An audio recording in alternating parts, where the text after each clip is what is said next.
नमस्कार, मेरे बुंदेलखंड न्यूज 24 में आपका स्वागत है। बुंदेलखंड अपनी गरिमा और बुंदेली संस्कृति के लिए विश्व भर में मशहूर है। उसी संस्कृति विरासत को जीवित बनाए रखने के लिए नेता, राजनेता, समाज सेवी और बुंदेलखंड वासी सेवा के लिए सदैव तत्पर रहते हैं।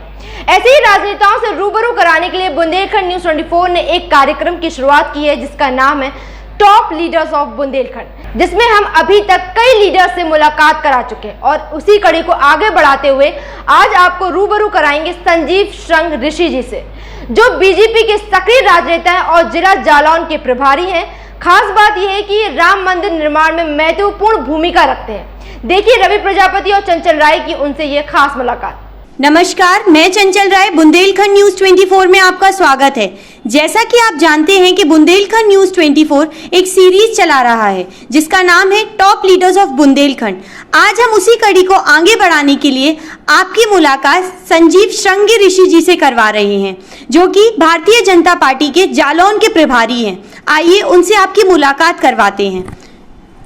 नमस्कार। नमस्कार।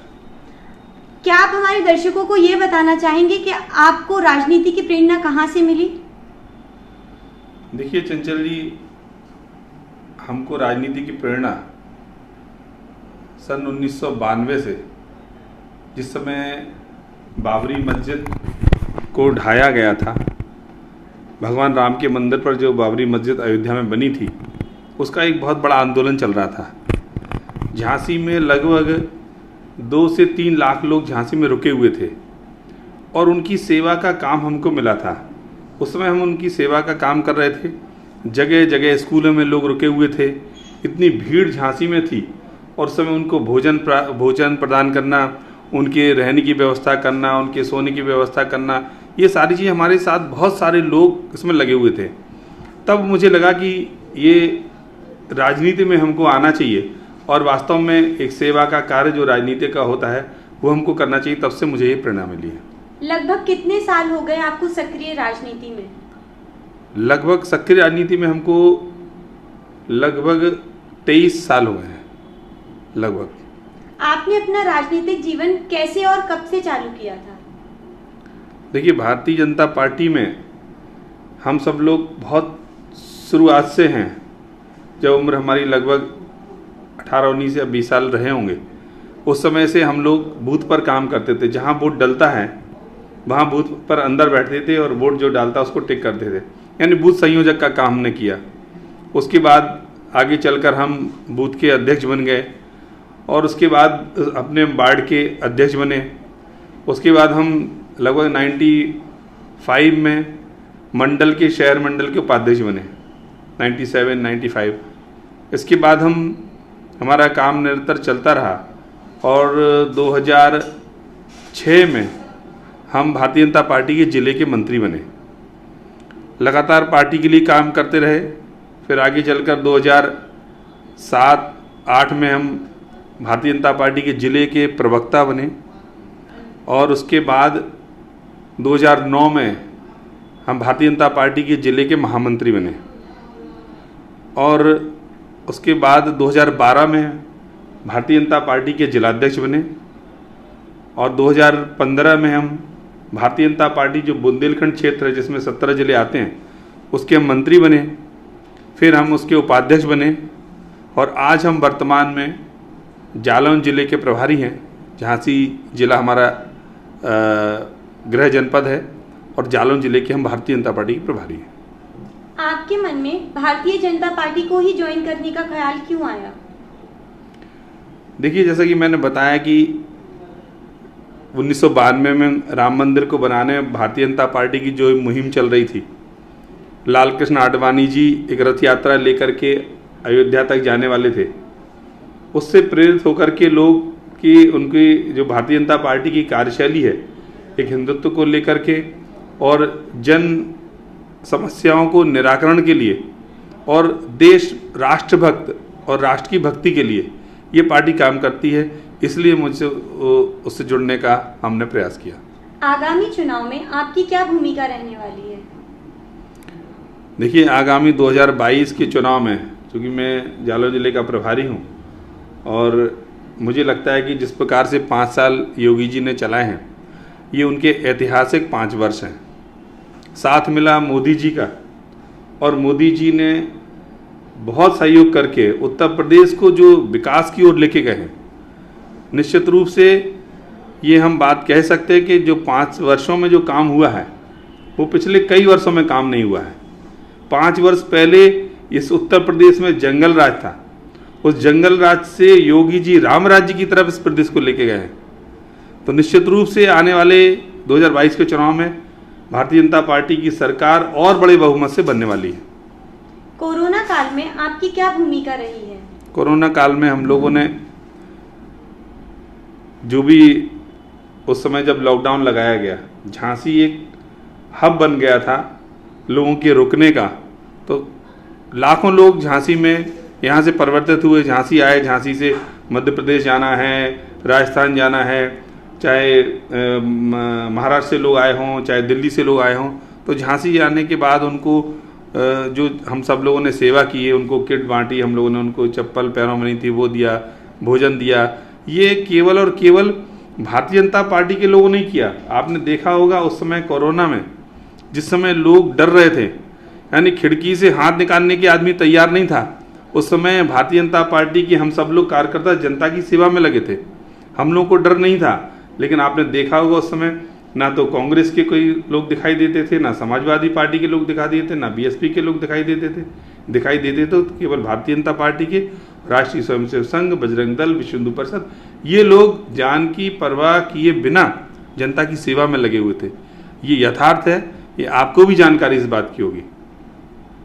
कोरोना में हम सब लोगों ने मिलकर सेवा की। आज कोरोना को हम दूर करने में बहुत सफल हुए हैं। हमारी जो पहली लहर थी उसमें हमने लॉकडाउन करके माननीय मोदी जी को धन्यवाद देंगे। पूरे विश्व में सबसे कम कैजुअलिटी हिंदुस्तान में हुई थी। अगर लॉकडाउन नहीं करते, बहुत जल्दी सूझबूझ के साथ अपना ये निर्णय नहीं लेते तो बड़ा नुकसान हो सकता था। दूसरी लहर जब आई तो निश्चित रूप से हम लोगों ने काफ़ी संसाधन की तैयारी कर ली थी, लेकिन एकदम से अचानक हमारी तैयारी मान लीजिए बहुत कम है और उसके बाद बहुत सारे मरीज या बहुत सारी एकदम से कोई आपात स्थिति आ जाती है तो हम नहीं संभाल पाते। जैसे आप मान लीजिए आपका घर है, आपके घर में आप 4 लोग रहते हो, वो 10 लोग एकदम से बाहर से आ जाएं और आपके यहाँ रहें तो आप व्यवस्थाएं करेंगे तुरंत। आप रजाई ढूंढेंगे, गद्दे ढूंढेंगे, उनके रहने की व्यवस्था ढूंढेंगे, कहाँ बैठेंगे तो ऐसी व्यवस्था जब हो जाती, कोरोना में यही हुआ। जितने संसाधन थे उससे कई गुना लोग बीमार थे, तो उस पर भी निपटने का काम जो जितनी तेजी से योगी सरकार ने किया, मैं समझता हूँ और कोई सरकार नहीं कर सकती थी। बुंदेलखंड के विकास को लेकर आपका क्या एजेंडा है? देखिए, बुंदेलखंड का विकास की आपने बहुत अच्छा प्रश्न किया। बुंदेलखंड के विकास के बारे में कभी किसी पार्टी ने सोचा नहीं। बुंदेलखंड वर्षों से पिछड़ा बुंदेलखंड माना जाता है, लेकिन जब से मोदी जी की सरकार आई है केंद्र में, योगी जी की सरकार प्रदेश में आई है, तब से लगातार बुंदेलखंड का नाम बढ़ता जा रहा है। अभी बुंदेलखंड कॉरिडोर, एक बहुत बड़ी फैक्ट्री यहाँ लगने वाली है जिसमें लगभग 2.5 लाख लोगों को रोजगार मिलने वाला है। यानी इतना बड़ा काम ये किसी सरकार ने सोचा नहीं था। बुंदेलखंड में 24 घंटे लाइट देने का काम योगी जी ने किया। पिछली सरकार भी आपने देखी होगी, पिछली सरकार में हमको 10 घंटे 12 घंटे लाइट मिलती, योगी जी ने हमको 24 घंटे लाइट देने का काम किया। योगी जी ने ही लोगों के पूरे देश के नहीं, अंतर्राष्ट्रीय व्यापारियों को यहाँ बुलाकर उनके साथ सेमिनार किया लखनऊ में। और हम क्या उनको अच्छी सुविधाएं दे सकते हैं, हमारे यहाँ आए, वो बड़े बड़े उद्योग धंधे खोलें, उनको हम सुविधाएं देंगे, उनको बिजली हम फ्री देंगे, उनको ज़मीन देंगे। तो ये काम जो उन्होंने किया, तो लगभग 36,000 करोड़ लोगों ने लगाने का वादा किया उत्तर प्रदेश में। उत्तर प्रदेश का विकास किस तरफ जा रहा है, यानी कि हमको बिजली के साथ साथ जो हमने वादे किए थे योगी सरकार ने, पहली सरकार जब हमारी बनी, हमने कहा कि 1 लाख हम सीमांत किसानों का माफ़ करेंगे। पहली कैबिनेट में बैठते ही हमने 1 लाख सीमांत किसानों का ऋण माफ़ किया। हमने कहा कि गन्ना के जो व्यापारी जो किसान हैं उनका बरसों से भुगतान नहीं किया गया था, हमने पहली बैठक में ही योगी जी ने तय किया और पहली बैठक में ही सैकड़ों किसानों से, हजारों किसानों का गन्ने का जो ऋण था, उनका जो बकाया भुगतान था, वो हमने भुगतान किया। हमने बनते ही हमने कहा कि 1.5 महीने में हम सारी सड़कें गड्ढा मुक्त कर देंगे। हमने वो 1.5 महीने में गड्ढा मुक्त करने का हमने काम किया। हमने कहा था कि हम ग्रामीण जो दूर हमारे क्षेत्र हैं, जो सीधे तौर पर राजधानी से नहीं जुड़े दिल्ली से, हम वहाँ पर एक्सप्रेस वे बना करके देंगे। हमने एक्सप्रेस वे उत्तर प्रदेश बना दिया। हमने गंगा एक्सप्रेस वे का हमारा काम चल रहा है, चित्रकूट एक्सप्रेस वे का हमारा काम चल रहा है, पूर्वांचल एक्सप्रेस वे हमारा बनकर तैयार है, गोरखपुर एक्सप्रेस वे हमारा काम चल रहा है। यानी ये हमने केवल वादे नहीं किए थे, आप इनको इम्प्लीमेंट होते हुए भी देख रहे हैं। ये जहाँ भी दिख रहे हैं आपको लगातार दिख रहा होगा आपके काम चल रहा है। उत्तर प्रदेश के विकास की हम बात करें, बहुत बड़ी बात, रोटी कपड़ा और मकान जो हम लोग कहते हैं, और इसके साथ साथ बहुत बड़ी आवश्यकता है पानी की, जो कि बुंदेलखंड में जल स्तर लगातार नीचे गिरता जा रहा है। बुंदेलखंड में हम लोग बार बार बात करते थे पानी की समस्या की। मोदी जी ने संज्ञान लिया, योगी जी ने संज्ञान लिया और कहा कि बुंदेलखंड में हम गांव-गांव में नल द्वारा पानी पहुंचाने का काम करेंगे, हर घर नल, यानी कि हम पानी नदियों से पानी लेकर के और हर गांव में पाइप के थ्रू वहां पर पानी पहुंचाएंगे और हर घर में एक नल लगा होगा, जिसको आप नल खोलेंगे। जहां लोगों को परेशानी होती थी, महिलाएं 1-1, 2-2 किलोमीटर से हमारे पानी लेने का काम करती थी, लोग बहुत परेशान से थे, हैंडपंप सूख रहे थे। तो इन 1-2 वर्षों में लगातार आप देख रहे होंगे, ये केवल घोषणा की बात नहीं है, जगह जगह आप देखो गाँव में सड़कों के अगल बगल बड़े बड़े पाइप पड़े हैं, रोज बिछ रहे हैं। तो बहुत जल्दी ये बहुत बड़ा काम होने वाला है बुंदेलखंड के लिए, जो पीने के पानी से हमको निजात दिलाने वाला है वर्षों तक। तो हम सीधे तौर पे किसानों के घरों में सीधा नल के द्वारा वहाँ पानी मिलेगा, जहाँ लोग कुएं से रस्सा खींच कर परेशान हो जाते थे।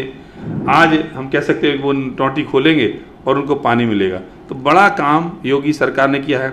विकास के तो हम कितने आपको आयाम गिनाएंगे, जो 5 वर्षों में करके दिखाया। निश्चित रूप से जनता इसको देख रही है और 2022 में इसका हमको फल भी मिलेगा। क्या बीजेपी पूरी तरीके से तैयार है आगामी चुनाव के लिए? बिल्कुल 100%। बीजेपी जितनी तैयार है उतनी कोई पार्टी कहीं से तैयार नहीं दिखती।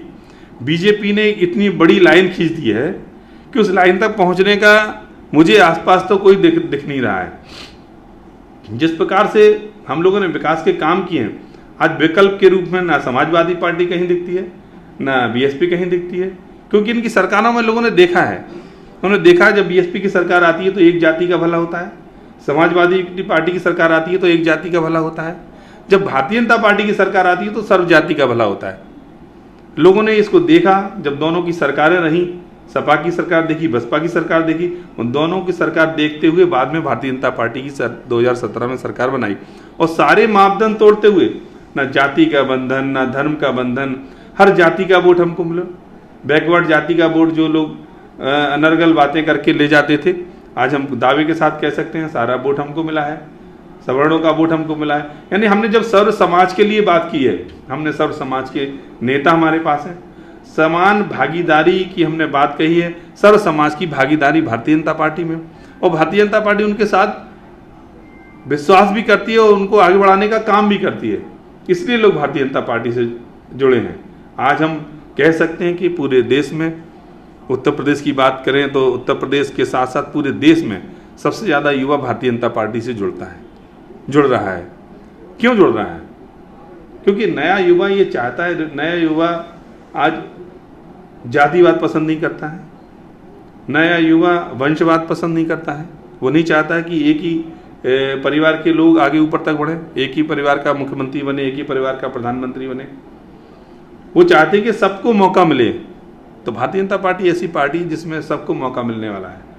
कोई भी व्यक्ति नीचे से काम करते करते ऊपर बढ़ सकता है, मुख्यमंत्री बन सकता है, प्रधानमंत्री बन सकता है, नेता बन सकता है। ये केवल भारतीय जनता पार्टी में। आप अपना आदर्श किसे मानते हैं? देखिए, हमारे आदर्श तो माननीय प्रधानमंत्री नरेंद्र मोदी जी हैं, जो कि लगातार विकास के काम करते रहते हैं। वो हम सबको प्रेरणा देने का काम करते हैं।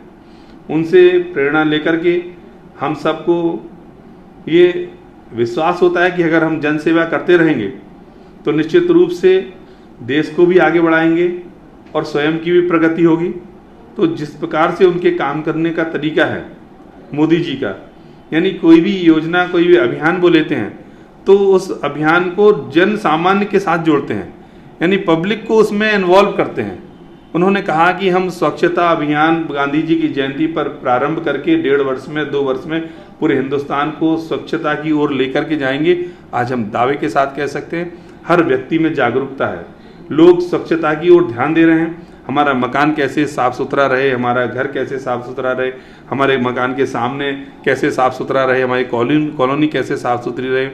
ये एक जो मोदी जी ने हम सबको काम दिया था, उसमें मोदी जी इस अपने अभियान में पूर्णतः सफल हुए, मैं ये कह सकता हूँ। हर व्यक्ति के जीवन में स्वच्छता का बड़ा महत्व होता है। आज स्वच्छ भारत बनाकर उन्होंने हम सब का भी सम्मान बढ़ाया है। आपको राजनीति के अलावा और कौन कौन से क्षेत्रों में बहुत इंटरेस्ट है? देखिए, राजनीति करते करते बहुत समय हो गया है, तो इंटरेस्ट अब राजनीति की तरफ ही रहता है। पहले कुछ खेल में रुचि रहती थी, क्रिकेट खेलते थे, उसमें रुचि रहती थी। जनता की सेवा में करना रुचिकर लगता है, और राजनीति के साथ खेल और लोगों की सेवा करना, इसमें हमारा ज़्यादा इंटरेस्ट रहता है। आपने आज तक किन किन माध्यमों से जनता की सेवा की है? देखिए, जनता की सेवा हमने कई माध्यमों से की है। हमने लोगों के जो अस्पतालों में भर्ती रहते हैं लोग, उनकी समस्या को सुलझाना, उनको जा करके उनसे हालचाल पूछना, डॉक्टर से बात करना, यानी गरीब जनता जो है, जिनके पास पैसे नहीं है स्वास्थ्य के लिए और वो स्वास्थ्य सुविधाएं चाहते हैं, तो उनको उचित स्वास्थ्य सुविधा कैसे मिले। गरीब बस्तियां जहां पर लोग बहुत मुश्किल से अपना जीवन यापन करते हैं, तो उन सब लोगों को जीवन यापन कैसे सुधरे, उनको सरकार की योजनाओं का कैसे लाभ मिले, वो सारी योजनाओं से उन्हें लाभान्वित कराना। झांसी जिले में पानी की कुछ 2-3 महीनों में थोड़ी समस्या रहती है, हालांकि समस्या कुछ दिनों में वो सारी समाप्त होने वाली, क्योंकि महायोजना के अंतर्गत जगह जगह पूरे गलियों में तक भी पानी पहुंचने वाला है। तो उसके हम अपने स्वयं टैंकर चला करके गर्मी में, जल ही जीवन है, जल है तो कल है से करके पूरे झांसी के शहर में, सीपरी में, नगरा में, मतलब ग्रामीण क्षेत्र में सब जगह हम 8-10 टैंकर चला करके उनको सेवा करने का हम काम करते हैं। आप अपने पारिवारिक जीवन के बारे में हमारे दर्शकों को कुछ बताना चाहेंगे? पारिवारिक जीवन के बारे में हम लोग शुरू से ही राष्ट्रीय स्वयंसेवक संघ से हमारा नाता रहा है। मेरे पिता स्वर्गीय श्री कैलाश नारायण श्रृंगी ऋषि जी राष्ट्रीय स्वयंसेवक संघ के यहाँ के विभाग के संघ चालक रहे हैं, और लगभग 30 वर्षों तक लगातार वो संघ चालक रहे हैं। विभाग में झांसी जिला, ललितपुर और जालौन, ये 3 जिले विभाग में आते हैं, और हम लोग शुरू से संघ के स्वयंसेवक रहे हैं। हमारा परिवार राजनीतिक रहा है। हमारे बड़े भाई विद्यार्थी परिषद से बुंदेलखंड महाविद्यालय के अध्यक्ष रहे हैं, और उनसे ही प्रेरणा लेते लेते पूरा परिवार भारतीय जनता पार्टी में शामिल रहा, और फिर हमने भारतीय जनता पार्टी में अपनी सेवाएं दी, और आज हम सब लोग पूरा परिवार कहेंगे कि भारतीय जनता पार्टी के साथ है और देश के साथ है। हम लोग पूरा, हमारा परिवार भारतीय जनता पार्टी को बिलोंग करता है। और ऐसी कौन कौन सी योजनाएं हैं जो भारतीय जनता पार्टी समाज को सेवा देने के लिए बना रही है? मोदी सरकार, योगी सरकार उन विचारों पर काम कर रही है। यानी कि हमने शुरुआत की, एक बड़ी योजना बनाई शौचालय की, बड़ी योजना बनाई आवास देने की, बड़ी योजना बनाई हमने गरीबों को सिलेंडर देने की। यानी कि पहले भी प्रधानमंत्री रहे, कभी इस तरह का आह्वान नहीं हुआ कि पूरे देश में एक अभियान के रूप में शौचालय बनने चाहिए। माताएं बहनें, गरीब माताएं बहनें जिनके घरों में शौचालय नहीं होते थे, गांव में खुले में शौच के लिए जाती थी, आज उनके लिए इज्जत घर बना करके हम लोगों ने महिलाओं का सम्मान बढ़ाया है। मोदी जी का बहुत बहुत धन्यवाद है कि उस गरीबी से जिस स्तर से वो उठ करके गए हैं, हमने गरीबों के लिए आवास दिए हैं। हमने गरीबों में जो लोगों को हमने ऋण दिया है, 3.5 लाख 2.5 लाख रुपए पहले दिया, अब 3.5 लाख हमने उसको आगे बढ़ाकर मोदी जी ने 3.5 लाख रुपए उसको कर दिया। तो यानी हम घर बनाने का, यानी गरीबों के लिए जो हमारी विचारधारा थी उस पर हम लगातार काम कर रहे हैं। हमने गरीब माताओं बहनों के लिए सिलेंडर देने का काम किया। बड़े बड़े लोगों से हम लोगों ने, जो लोग सामान्य रूप से अपना जीवन यापन करते हैं, उनसे हमने सब्सिडी ली, यानी उनको सिलेंडर थोड़ा उनके रेट पर दिया, और हमने गरीबों को उनसे पैसा लेकर के गरीबों को फ्री सिलेंडर देने का काम किया।